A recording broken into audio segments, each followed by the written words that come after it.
Виждате, нали? Да, да. Да. Добре. Всъщност в Idea Board имаме няколко нови теми, които бяха публикувани между предишната и тази среща. И имаме две теми, които са събрали най-много гласове. Предлагам ви, имаме около половин час. Няма да имаме вероятно време за двете теми да дискутираме. Ако искате, просто набързичко кажете предпочитанията, с коя да започнем. Едната е за спринт планиране и добри практики за по-ефективно планиране. Другата тема е за добри изпитани практики за продажба на Agile проекти на клиенти, които не знаят какво е Agile.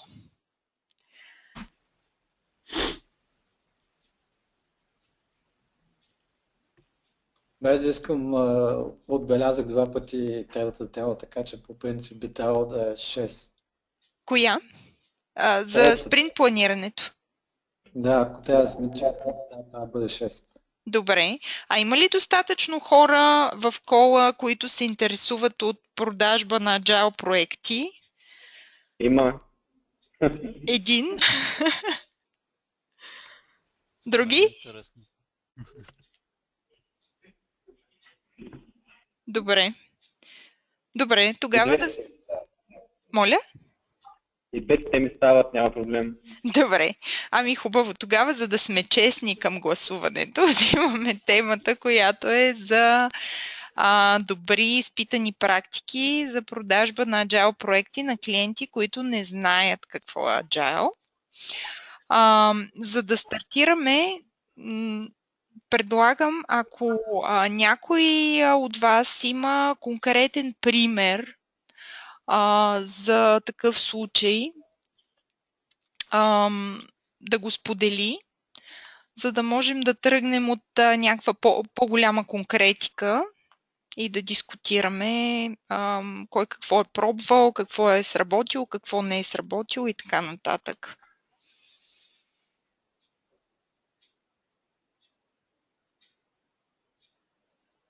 Аз мога кратко, чуваме ли се? Кратко да споделя малък опит. За мен най-трудното в такива ситуации е било при хора, т.е. клиенти, които не са чували и не знаят какво е Agile. Обикновено те са много, така да се каже, влюбени в Fixbit проектите и за мен много по-трудно е било да ги убедя да се работи по-скоро към Time and Material, а не толкова към Fixbit проект. А вече как, не съм много убеден, че мога да дам рецепт.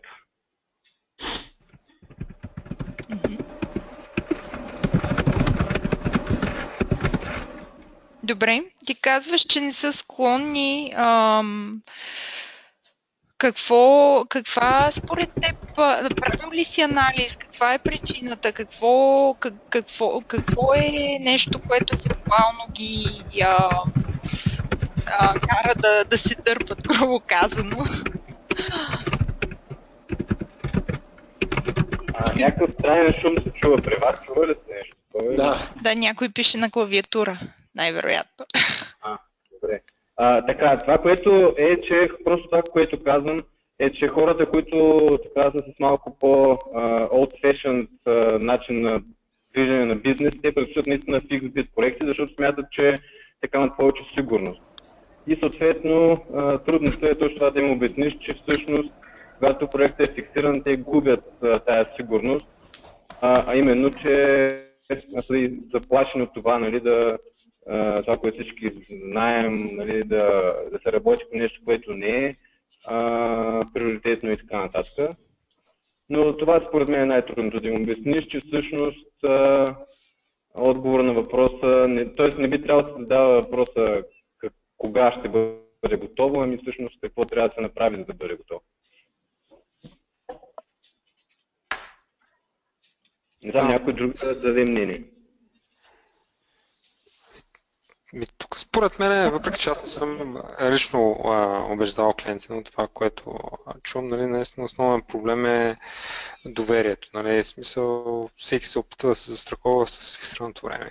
Този, който възлага проекта, казва това трябва да остане до еди какво си, се разчита на някаква спецификация, а не толкова и нали, едната страна се страхува, в софтуерната фирма или той, който няма проект, се страхува от това да му платят, когато дойде датата, и работодателя, който възлага задача, се страхува, че ще има нещо работещо, което той преди това е видял някаква спецификация и си мисля, че е разбрал. И това ще стане на тая дата и съответно, като тръгна да стават нещата, като наближи тая дата, нещата никога не са така, както са по спецификацията, което е стандартния случай, но за мен по-скоро проблема е точно липсата на това доверие и някакси няма го това разбиране, че примерно софтуерната фирма, аз не знам всъщност колко от софтуерните фирми тръгват с тази нагласа, честно казано, че тя трябва да направи клиента си успешен, т.е. да му така да изпълни проекта, че той да му влезе примерно да покрива неговия бизнес процес, да му оптимизира нещата и така нататък. Понеже моят съпруг е бизнес анализатор, там по-скоро се казва, примерно с банката се работи, се казва това трябва да работи еди как си, а те никога не са пипали софтуерна система, т.е.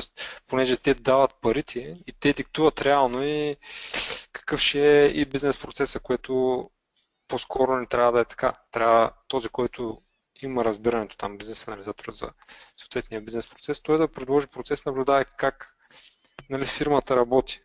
А то всъщност не знам, изобщо не се случва така. Нали? Те седят в някакви огромни срещи, в които всеки си фантазира някакви работи и накрая разчитат на 100 страници спецификация да я прочетат и да стиснат ръцете за някакви пари, което нито им решава проблема, нито нищо.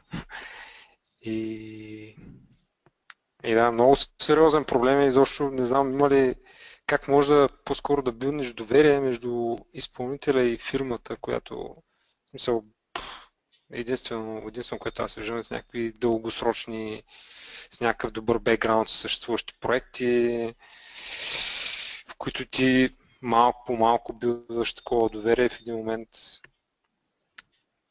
той, който задава задачата, вижда, че може да има доверие и оставя все повече контрол в твоите ръце, вместо в неговите. Само с резултати, никак иначе. Дали са минали или, мисля, дали е портфолио или започвайки работи с клиента, му покажеш, че това, което говориш е това, което правиш, само единствено така става. И бил съм случаи, в които нали, отиваш с портфолио при клиента, казва, да, ама това не е като нашето гарджи си е най-хубаво. Това не е нашия бизнес, не е нашия сектор, нашата система е по-голяма. Каквото и но не е такова, каквото го мислите, че ще бъде. И вашето портфолио всъщност не е релевантно изобщо. Имам съм обратния случай, в който нашия екип поема проект, който примерно от същия работодател нашия е забавен вече година и клиентът е тотално бесен и няма никакво доверие и тепърва трябва да се гради. И точно този разговор, който преди малко, съжалявам, просто не показва, GoToMeeting не показва кой говори, така че не знам кой говори преди мен. Но точно този разговор буквално им беше обяснен на тях. Значи ние сега ще си говорим едни неща и на вас е ясно и на нас не е ясно, че спецификацията няма да е това, което ще получите накрая и че дори да е тото няма да е това, което искате и че след това, колкото и преди искаме сега, след това ще си изкараме тройно change management. Така че дайте да направим нещата както винаги сте ги правили, защото от сега е ясно, че тия пари ги давате за напред, само защото да си вържете бюджета. Дайте да направим един месец бюджет, да покажем какво ще правим за един месец и после ще говорим пак за следващия месец. И на третия месец казаха, добре, що се занимава с глупости, трябва да подпишем за 2 години напред. Очевидно нещата работят, нали. Само, че искаме, както не можахме в началото въобще да ги убедим да работят, какъвто и да е инволвмент да има, само, че искаме наш човек да участва на демота, искаме наш човек да ни обучите за Product Owner и така нататък и така нататък. Като след 3 или 4 месеца, колко бяха там 5-6 клиенти, като им направихме нещата, изведнъж се оказа, че им харесва. Никой не е луд да не му хареса, когато му сервираш баница.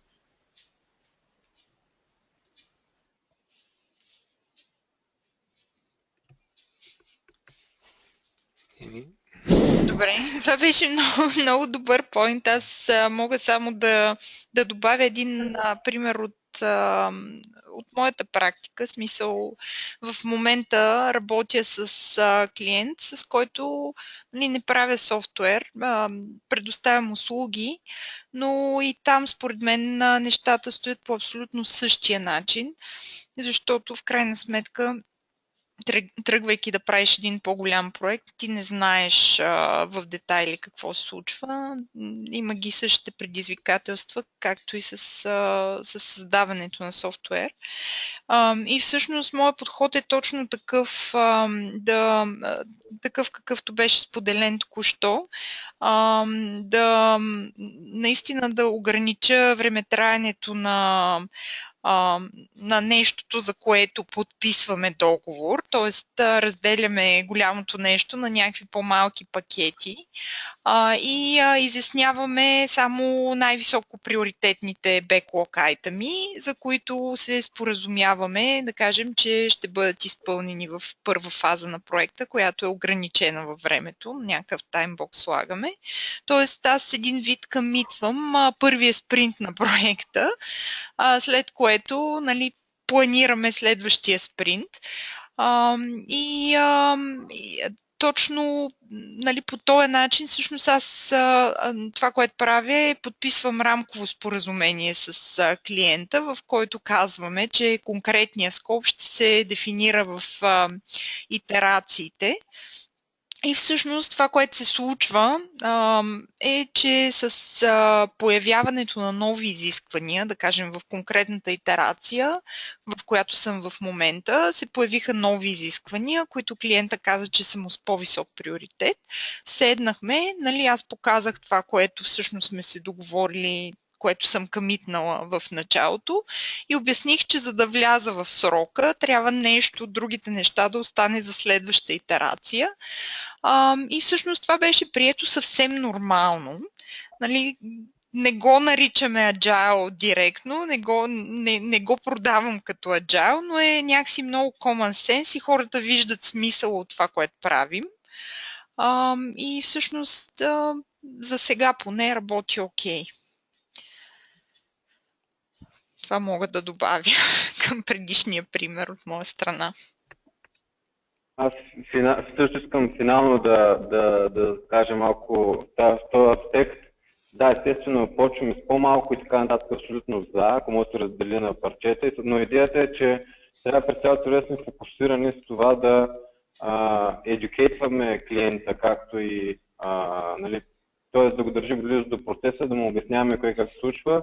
И най-големите проблеми обикновено са, когато трябва да правим нещо, което е така в разрез с това, с начина, по който той е свикнал да се работи, тъй като дори да е очевидно положително действието, всеки един човек има един такъв резистенс към промяната и точно в такива ситуации трябва всячески, има такъв израз show him the pain, всячески да му показваме всъщност как съответното действие, ако не се направи или ако се прави противно действие, то ще му окаже на него, конкретно на него вреда. Тъй като ние обяснявайки му, примерно, че за нас нещо е по-добре, той въобще не му се тая. Идеята е каквото и да правим, така да го едукейтнем, че ще му стане ясно всъщност на него как живота му става по-лесен с конкретната промяна от това, което е свикнал. Това беше.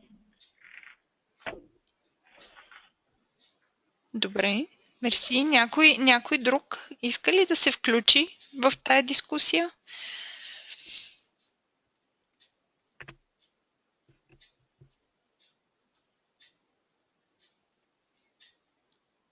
Изчерпихме темата. Добре. Просто като обобщение, това, което набелязах като ключови думи, доверие, трябва да търсим изграждане на доверие в по-дълъг срок с клиента. Как? С показване на резултати, евентуално сключване на по-краткосрочни договори, за да можем всъщност да демонстрираме как работят нещата, а по-дългосрочно да обучаваме клиентите всъщност да работят в тая посока и да възприемат този начин на работа. Добре, искате ли за 10 минути, примерно, да вземем и следващата тема тогава за спринт планирането, просто да споделите размисли и примери?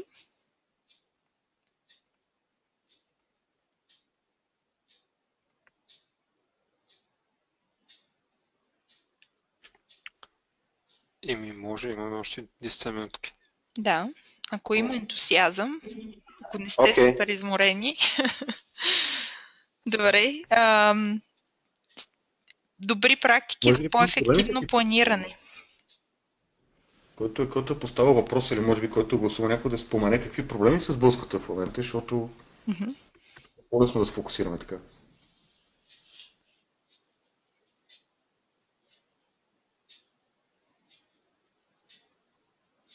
Някой сподели, че е гласувал? Според мен най-честите проблеми, които се случват са по някакъв начин забавяне на спринта и всъщност тъй като това по някакъв начин влияе и след това на следващи спринтове и на проблеми с тайминга по принцип. В смисъл това с забавянето е най-големият проблем, който се е случва и то не говоря за конкретно мой екип или нещо.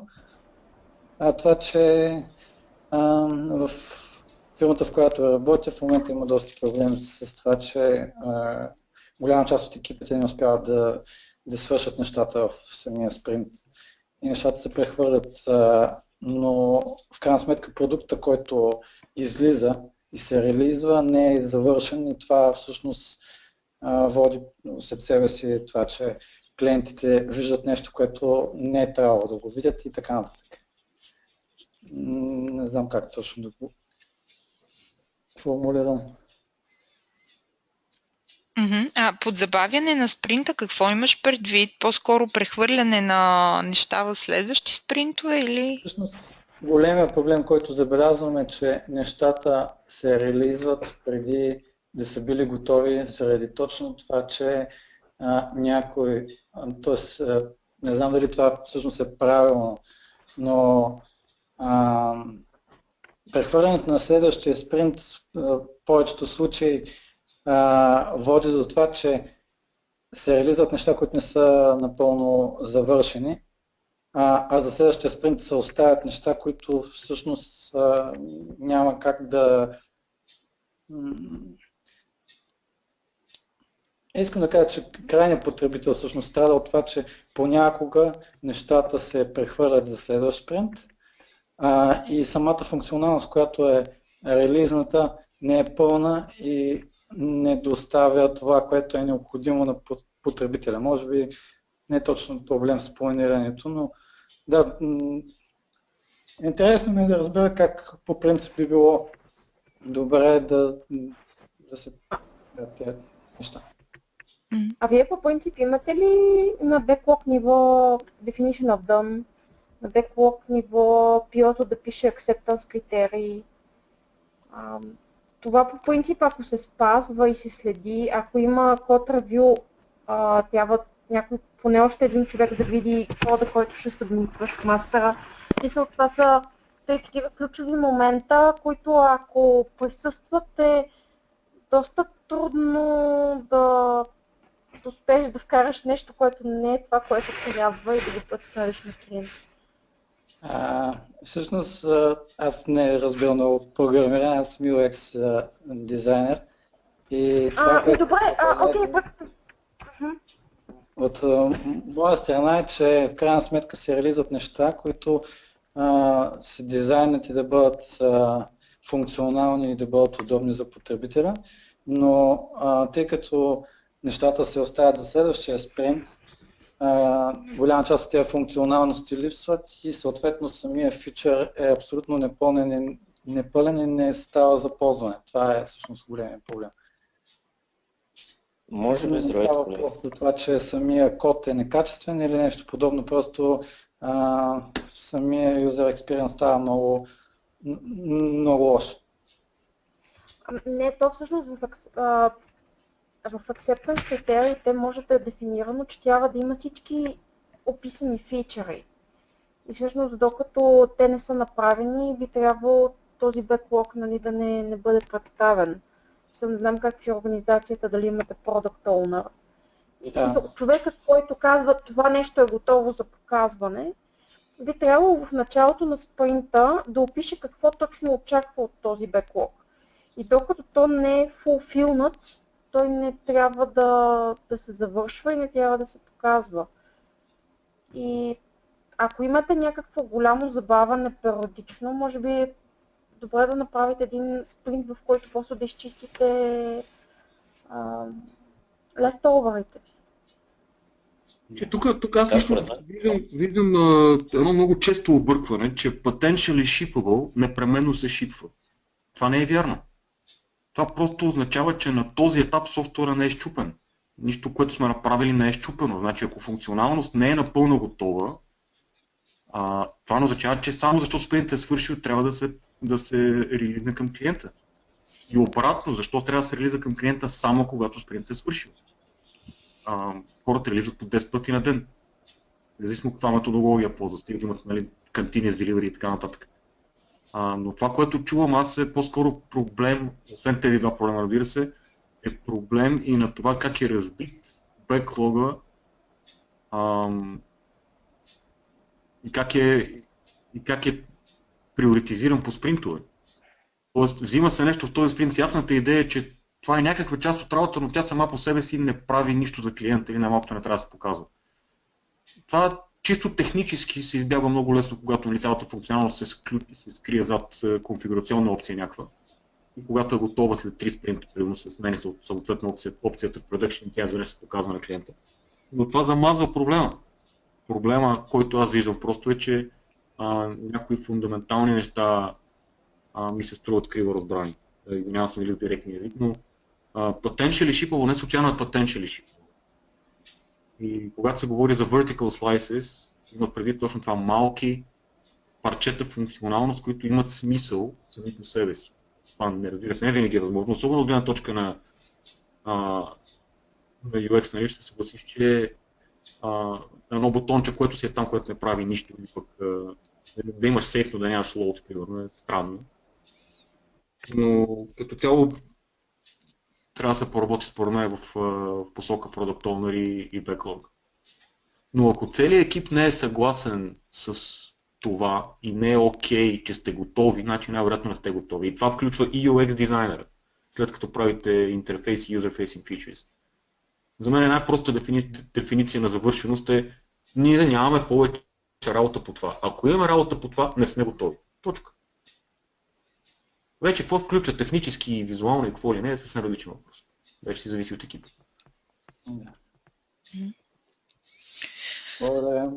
Добре, по отношение на практиките за спринт планинг и по-ефективно планиране, това, което аз бих могла да добавя, общо взето в посока на това, което казаха и колегите преди мен, може да е необходимо наистина да се прекара малко повече време не само от продукт онъра, а и от целия екип.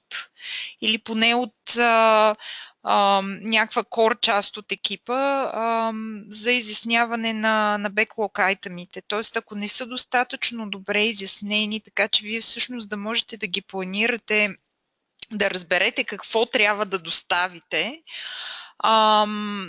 то това повлича след себе си цялата тая верига от проблеми с незавършена функционалност, може би функционалност, която не е точно това, което Product Owner си е представил и така нататък.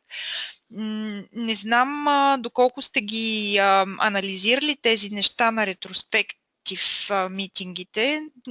По принцип там би трябвало да се опитвате да намерите root causes, но наистина ако има такъв проблем, че всъщност не са достатъчно ясни backlog айтемите за екипа, така че те да не могат да ги планират, бихте могли да използвате, да направите допълнителни такива срещи за разглеждане или така наречения груминг, да, избяга ми думата, груминг, така че всъщност да можете да дискутирате особено по-важните или по-големите backlog айтеми, така че Product Owner да може да ги дефинира по-добре в последствие. Според мен предишната дискусия имаше много общо с реалния проблем, който е в нашата компания, тъй като тя е доста голяма и има много екипи.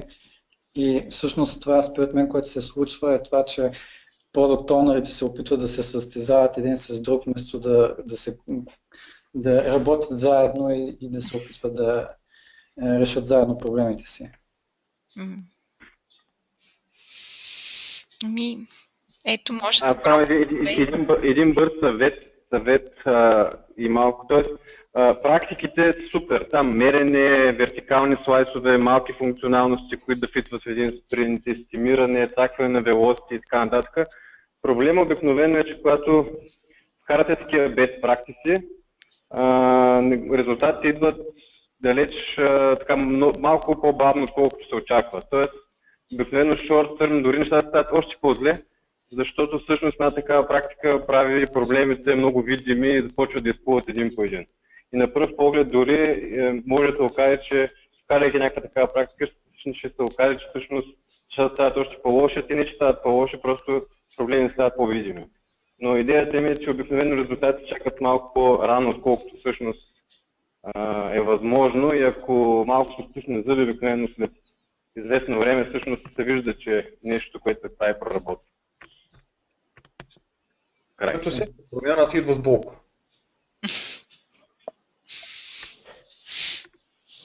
Добре, промяната идва с болка. Така ли да затворим тая тема? Безкрайна не затворява. Да. По-скоро, може би, следващата тема ще е интересно да говорим как промяната е без болка по-скоро. Добре.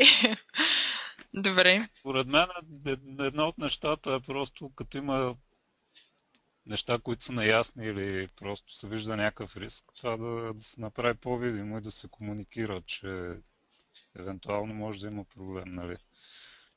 И другия въпрос е пак комуникацията с клиента и, нали, доколко има ангажираност това, което е планирано, да се изпълни накрая, защото някой път очакването е 100%, нали, сигурност да трябва да направим това, като сме комитнали.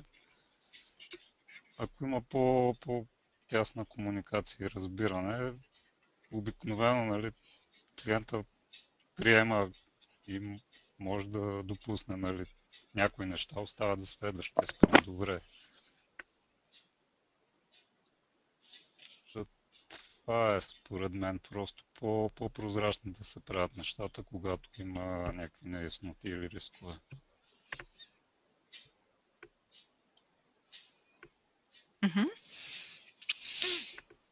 Добре. Само набързо обобщавам всичко, или това, което поне аз хванах. Идеите вървяха в посока първо backlog айтемите да бъдат по-добре разписани, детайлизирани, definition of done, с acceptance критерии от Product Owner-а. Направи се разграничение между potentially shippable инкремент и това, което реално шипваме и носи value на клиента. И последните две точки бяха по отношение на прозрачността и комуникацията при проблеми и всъщност collaboration с клиентите, така че всъщност да се изясни какво е критично да бъде шипнато, какви са приоритетите и така нататък. Добре. Аз благодаря за дискусията, тъй като ни останаха само 3 минутки от обявеното време. Ще прекъсна тук дискусията. Тук вече получих в чата едно предложение следващата среща да е само с цел дискусия. Можем да я направим.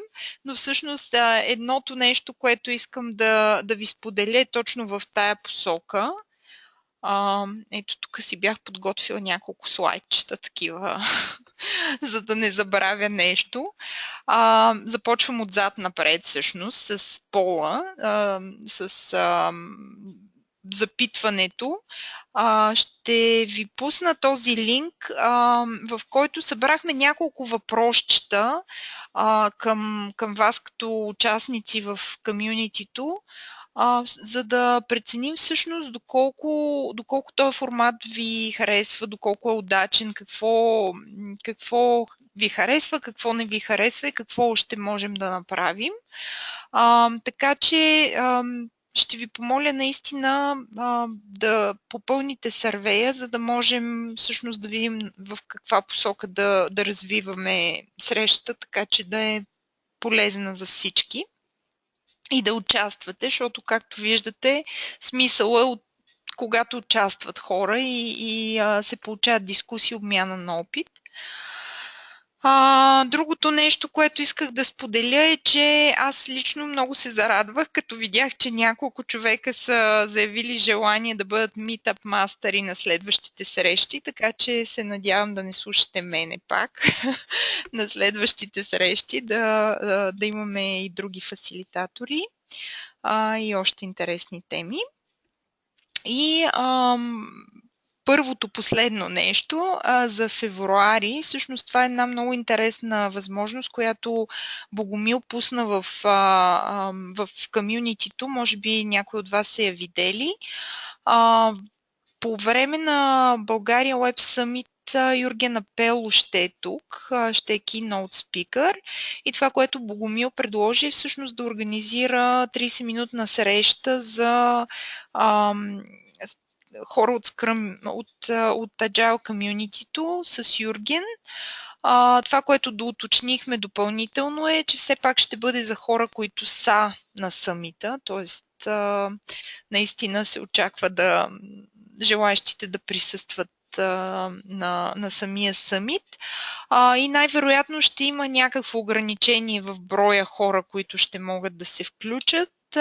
Допълнително ще пуснем детайли, най-вероятно по някакъв начин ще трябва да се регистрирате предварително, така че да не надвишаваме все пак повече от, може би около 30 човека максимум ще бъде капацитета, но това допълнително трябва да го уточним с Богомил.